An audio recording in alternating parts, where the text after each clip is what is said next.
ಯಾಕೆ ಕೊಟ್ಟಿ ನನ್ನ ಅಪ್ಪ ದೇವ್ರೆ, ಅವಳು ಕರ್ಕೊಂಡ ಬದ್ಲಿ ನಾನೇ ಕರ್ಕೊಂಡೇನೋ ನನ್ನನ್ನು ಕರ್ಕೊಂಡೇನೋ ಇತ್ತಲ್ಲೋ, ನನ್ನ ಕರ್ಕೊಂಡೆ.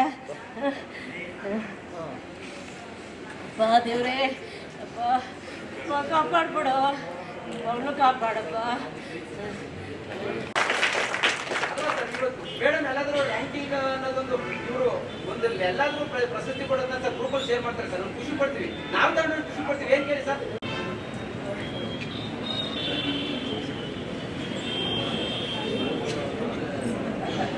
ನಾನು ಬೆಳಿಗ್ಗೆ ಶಾಲೆಗೆ ಹೊರಟಾಗ ನನಗೆ ಅದೇ ಪಾಠದಲ್ಲಿ ಕೆಲಸ ಮಾಡೋದು, ಯಾವ ಟೀಚರ್ ಆಕ್ಸಿಡೆಂಟ್ ಆಗಿದೆ ಅಂತ ಸರ್ ನೋಡಿ ಅಂತ ಹೇಳಿ ನಮ್ಮ ಕೊಲೀಗ್ಸ್ ಫೋನ್ ಮಾಡಿದ್ರು.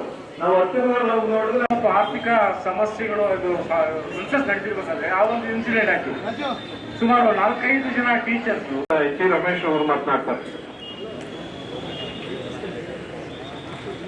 ಇನ್ನು